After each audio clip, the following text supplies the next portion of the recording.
Hello and good day once again, my friends. Welcome back to the Desolate Dynasty Horror Podcast. I am the host and narrator of this podcast, Joshua Clark.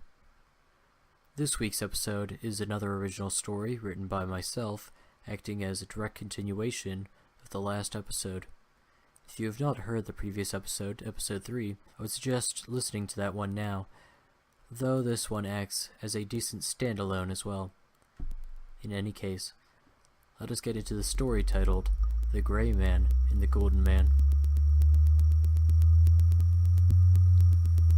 Ever since a young age, Francis Jerry had been gifted with the unique ability of reading people. He was always more capable than others to divulge how others feel, sorting out even the most hidden of feelings amongst a particular facade they may display to others. This, in addition to his general charisma, made him popular amongst almost any crowd. Many would flock to him in his high school years, simply to meet this intuitive and kind individual, and have their story spoken back to them in his voice without having to explain a detail. Nobody was certain where he was going to go next, and he had been gifted in innumerable fields, and awed over by the girls he met, while also crowned in any eyes that beheld him. Truly, he was a person to be marveled. The decisions he made when in college came to be a surprise to the few who knew him during that time. In a small college with little merit, he begun, and very few had kept tabs with him after his disappearance from their region. A long fall, many thought, from who he once was. Perhaps it was for a change of venue, perhaps for a new start, perhaps to get away from the large crowds. No matter the reasoning, his story had taken a massive divergence from any predicted. A very private college, with no story to speak of, accepted such a promising teenager with open arms. His continuity from high school placed him in a nigh-to-empty apartment building. The southern door leading to the small campus Francis chose, whilst the north led to an even more minuscule college town. The town itself hardly felt as though anyone successful would arrive and live in such a town willingly, and yet young Francis arrived with every intention of staying. He was a world less popular in this smaller community, growing more reserved than his high school alter ego, having less interest in the thoughts and stories of others, save in old folklore, which originated in this region half a decade prior. The tale regarded a certain series of medical procedures, treating the brother of a friend, or something along those lines, which had led to the befalling and mental degradation of this friend's brother. The story had hardly been passed on directly, rather it was gathered by conversations and deep research. The treatment had publicly been a success, though all but 7 of the original 24 patients of this procedure had never been reported again, after the mixed claims of what occurred on the grounds of this college town 5 years prior. What was known by this young college student was his old friend's brother without fully developed ears, which had hardly been a rare occurrence in the area, following a certain level of pollutants from the sensory arcane, a secretive factory known for nothing in the public's eye save the story of such pollutants, had stayed in the area for the experimental procedure offered by an infamous medical laboratory, the Arch Hospital. The controversy revolving around this hospital had hardly started that fateful year erased from the history books, but had been discussed by other individuals and groups whom were deemed clinically insane. It was common debate on whether the Arch Hospital had truly dabbled in such despicable procedures, but it had been covered up by any form of mainstream media, as to ensure the general public knows not of any past experiments. Indeed, even the claims of the disappearances of the other 17 members of the reparation project had been covered up. Public knowledge knew that the reparation project had a total of 24 subjects, though the end result had only 7 recorded about a decade later. The hospital, as well as media channels, claimed the disappearances were the result of an ableist terrorist group who believed if one was born incorrectly, they had no right to being fixed. No subject had been arrested or interrogated, which merely projected the claims that it was a cover-up on certain less monitored forums. Furthermore, the brother of the friend of Francis's had never been found or exhumed, despite the claims he was found dead. And as such, the ideology it was a cover-up was accepted by both Francis and his friend. When Francis had made contact with his friend's brother, on only one occasion, following a visit with his friend to his hometown 3 years before present, he had seen some other vibe from this character.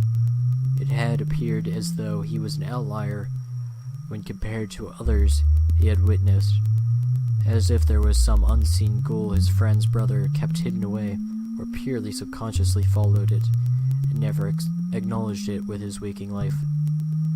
Whether this hidden mission was the reason he was removed from public's eye, or it were truly due to his being gifted with a sense never received during conception, was the question Francis wished to answer for both himself and his friend.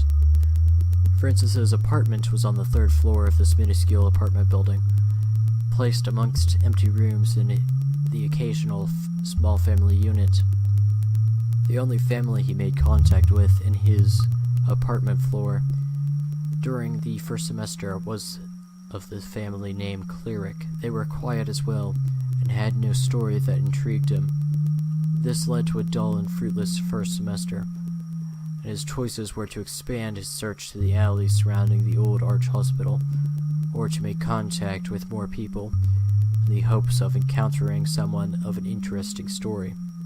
It was true, he only needed to make eye contact with someone to gain a basic reading on them, but ultimately he still divulged to himself no reason to do so, given the current other option. As such, he set out to scavenge the alleys during the winter break between the first 2 semesters.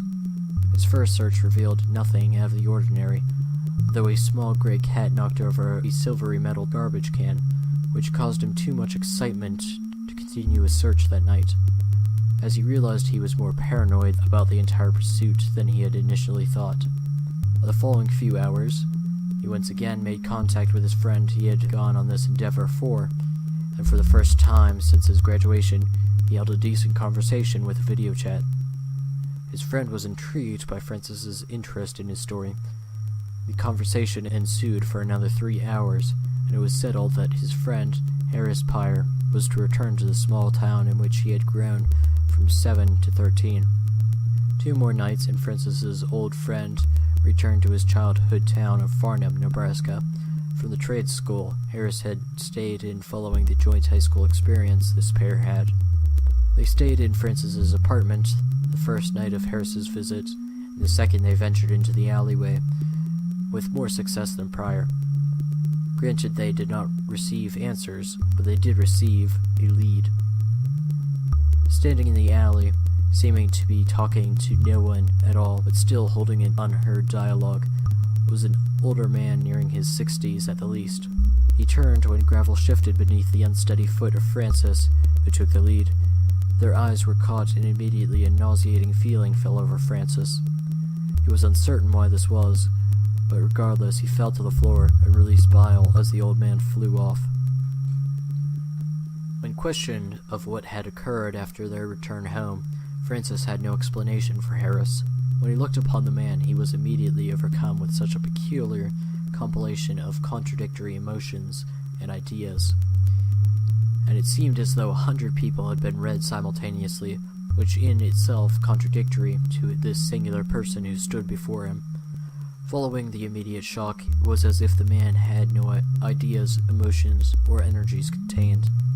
Everything overloaded the senses Francis had been equipped with, and the ability to read this one man became impossible, at least during that session.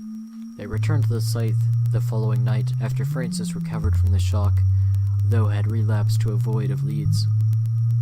Questions such as who was that anomalous man, who was he speaking to, and what was his journey here, lingered in the backs of the minds for the rest of Harris's winter break, at which point he bid his friend Francis another farewell, though they had set in motion an intent to uphold contact during the following semester. and meet again in the summer.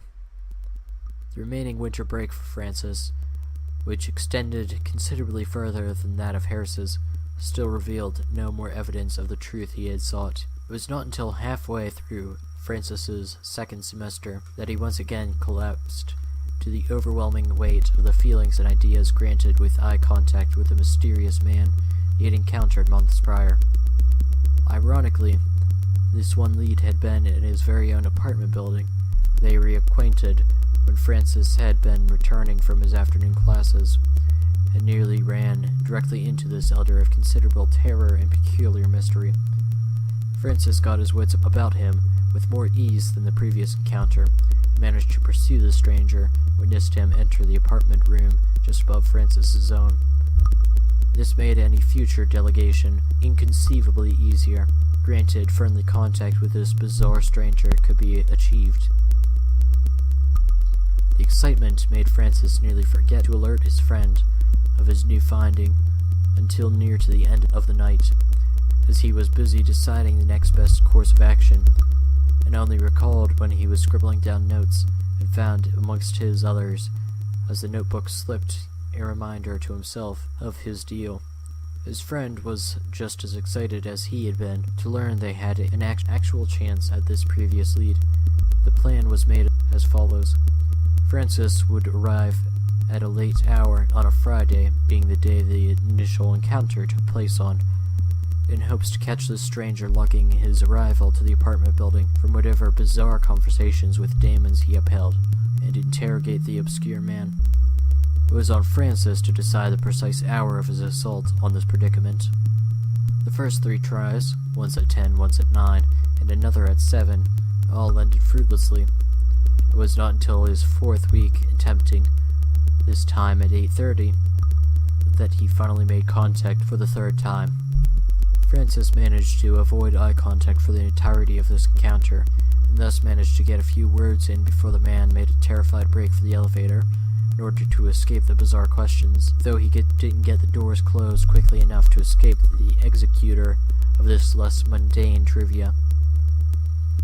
His mouth remained zipped throughout the entire shift upwards, despite Francis's incessant questioning of growing disparity, and by the final beep alerting the arrival on the 4th floor, he tumbled and shoved past Francis's smaller form, and managed to lock, bolt, and chain his door before Francis had recovered from an accidental glance too high in the eyes.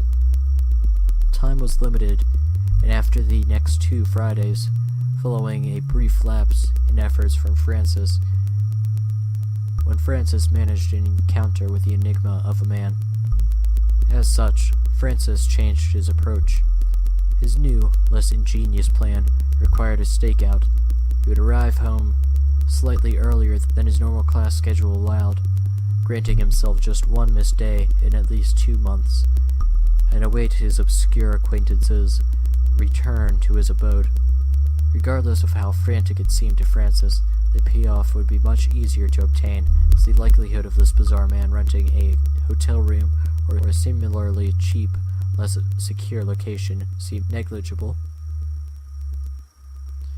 Just as predicted by Francis, the man arrived at his usual 8:30 time to log his arrival, and approached nearing 8:45, and his final shot at answers from this man was enacted, staring just below the face to avoid the usual punishment and mental abuse obtained from this man, and let out a final barrage of questions.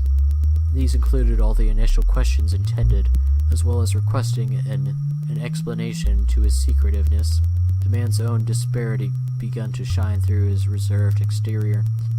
Realizing that from a man such as Francis, he could hide nothing, or perhaps realizing he had not much time remaining to hide away from another that hunted him, knowing of his discussions with the shadows of the alleys near the Arch Hospital.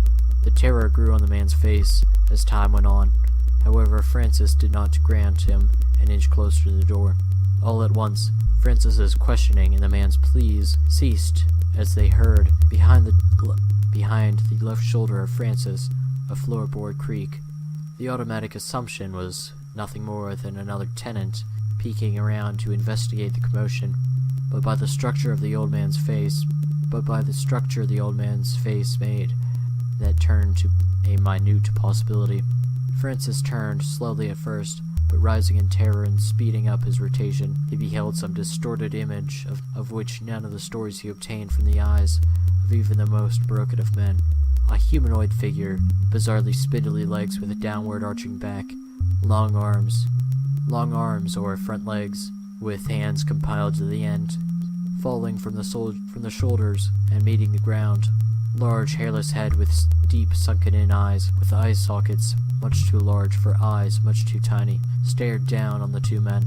The creature had begun to walk on all fours, making itself an entire 6 foot 6 inches, at the very least, with an additional 2 feet long arching back hunched over, made its slow but persistent walk or crawl towards the duo.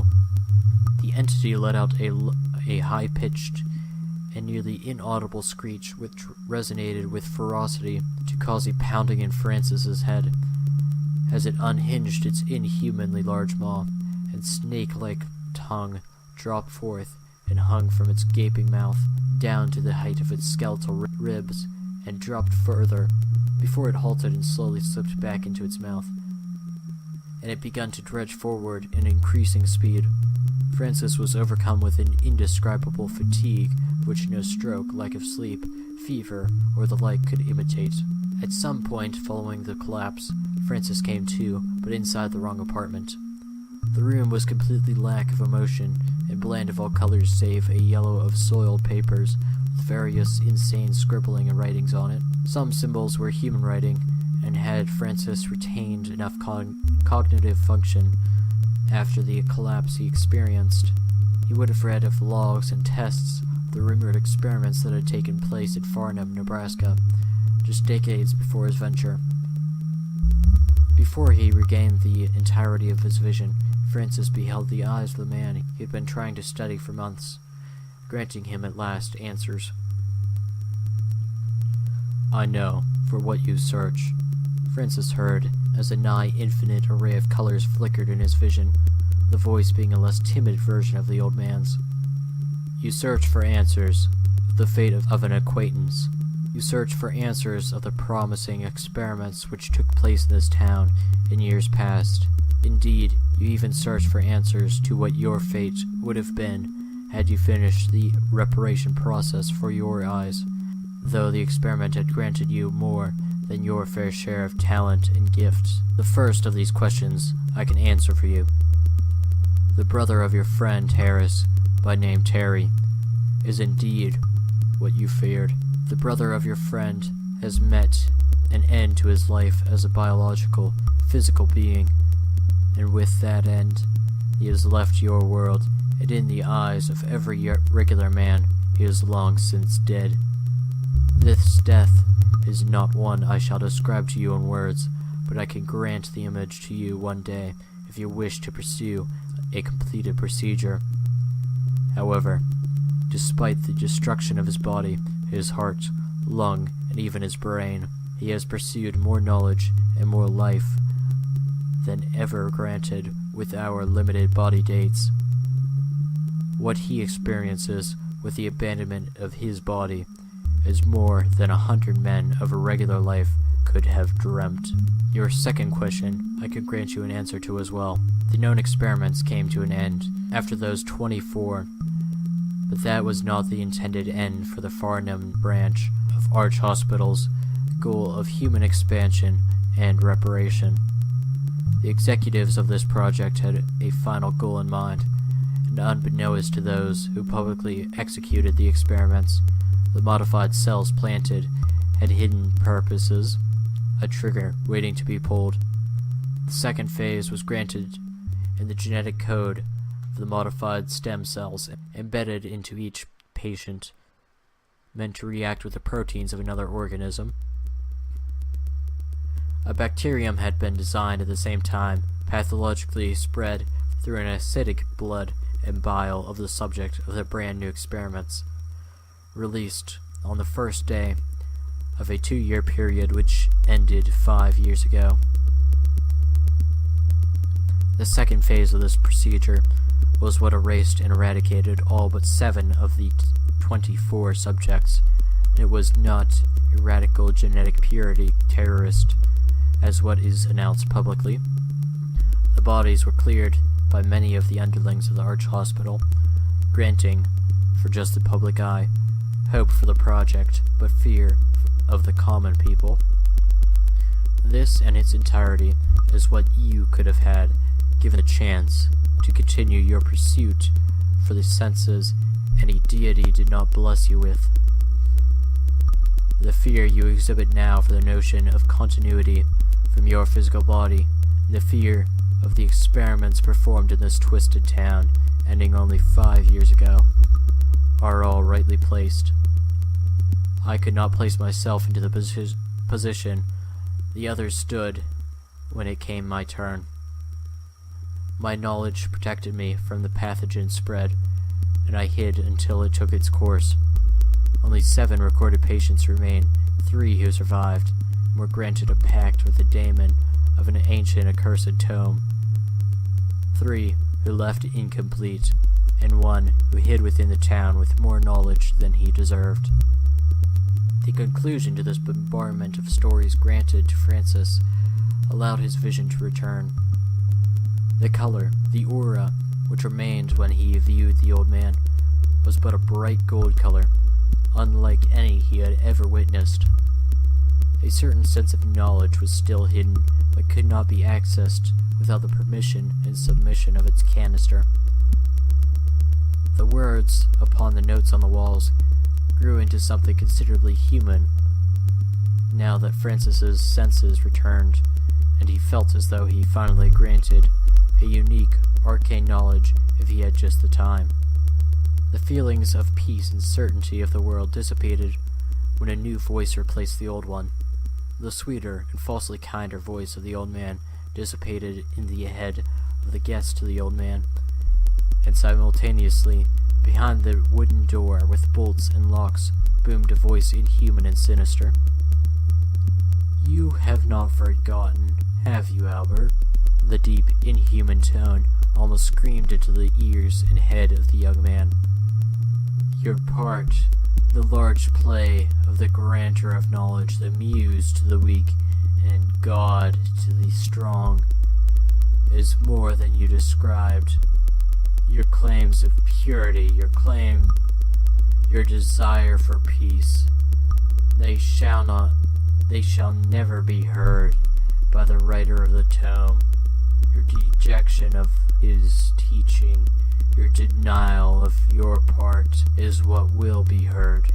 Never will you rest again with your link to us and to the tome."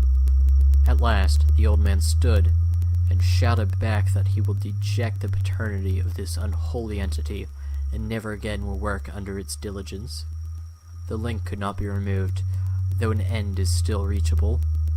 He finished off his desperate and bizarre sermon by spitting forth syllables which cannot be described in the English lexicon. Any attempts to repeat the words would be blasphemy to both the writer of the tome and any deity which still stood in their questionable world. In a conclusion to this unwholesome interaction, Francis spoke for the last time that night, and could not resist inquiring of what was left out. In final resignation, the details left out by the old man were revealed vocally, and the story felt, for the moment, completed. Albert, the old man, though patient, was not included in the first wave of treatments. Rather, he administered the treatments to the first 22. The other 2, whom included Albert and an even older man, who he chose not to name, had not been treated until the first wave success, ending a year and a half after they begun. The claims of lack of knowledge for the second phase were all blatant fibs, as Albert, as well as all underlings, had been prepared for the spread and prepared numerous statements to hide the disappearances. The pact for an optimal revelation for their own minds altered their intentions to follow that of the daemon of the tome. However slowly the old man had begun to speak, his words spilt out in front of the younger man, who searched for the very words the older man now preached. The torment of his sins now led to this revolt against his tempting God, whom forced his hand in the days long past, and any soothing word whispered now lost their potency, and he revealed every fragment of information he had long kept contained, including the information from the spectator of Farnham, who had greeted him 2 years after his exile, from the following of the dame in the Arch Hospital. Knowledge far beyond what the young charismatic adult sought after for most his life now betrothed itself before Francis, and he exhumed from the grave of his bliss, with no constant pattern to his steps, and uncertainty regarding the next. The inhuman entity whom taunted from outside the room never returned to his mind until later that night, when Francis finally managed to sleep despite the shock of the story and experience. The entity's spider-like steps made it near to silent, spindly limbs carried through the door. It managed to prevent from closing entirely, as Francis's shock caused the magnet placed on the latch nigh invisible to him. The large, monstrous, inhuman follower of the daemon of the tome strode in silently in his quest to tie up the available loose end. The screech, inaudible to those without the gift, dormant or active, allowed a paralysis state to manifest in the sleeping fool on his bed. The creature placed its hands on the far end of the apartment bed and rose its head steadily and perched itself on top, standing only with the backmost limbs, which were the more human version of legs. It stared down at the full sleeping form with not malicious ideologies, not contempt, but persistence. The entity seemed not to search to kill for the sake of it, though Francis knew this not, but rather to ensure the will of its master is realized. Its long, lanky and slim hand reached slowly to the throat of the now wide-awake, though paralyzed subject of present torment. The claw-like nails allowed a silent assassination of the subject, though the entity did not arrive for something as simple as that. The creature waited for the air to escape the lungs through the new open gap, and after all life exhumed from the awake, though paralyzed subject, it peeled away the skin of his eyes. His eyes dangled from the wall, pinned there by a broken-off gray claw-like nail of the demonic follower. Below the eyes were scribbling and writing of a particular contradictory ideology. Demands for the destruction or removal of the inhuman written in the waning blood of the target. Forensics did reveal multiple fingerprints, the database leading to the index finger of a Dr. Robert Winfrey, M.D., who had gone missing 5 years prior. A gloss over the doctor's case had revealed nothing truly significant, though if enough research had been put forth, the law enforcers did not settle on this purely terrorist inspiration. It would be realized this doctor had disappeared following a known incident at the Farnham Arch Hospital. The doctor had been a lead player on the ambition of modifying men, so the ideology swap would have led to more questioning into the Arch Hospital. Just a week after the incident, the media finally publicized the attack from the Farnham Community College, where the old friend of Francis had seen his high school friend mutilated for receiving treatment similar to his own brother's. The desire for the answers had been quenched when the media's butchering of the story had made the terrorist ideology the culprit, and the Arch Hospital, as well as all who received the treatment, the victims. The notion that the hospital performed the incision of witnesses was not even contemplated, as was planned. Harris got a trip to the location he once visited his friend in the winter, in the same town his brother was supposedly killed for the same treatment as soon as his school let out for the summer. He witnessed no daemons of inhumanity, no bloody messages with organ decorations, and no evidence that suggested something more sinister than a human killing a human. Due to Francis's own carelessness and forgetfulness to contact his friend once again, there find one human not serving the daemon of the tome who knew of the secret. The room directly above that which Francis once resided now was vacant, and not a soul could have suggested the truth lie up there a month prior. Harris was with no leads, and forced to assume the old man him and Francis, once sought after, had assisted in the death of his friend. All the while, the grey Inhuman and the Spectator of Farnham still watched the town in darkness, one losing their hand in the town, and the other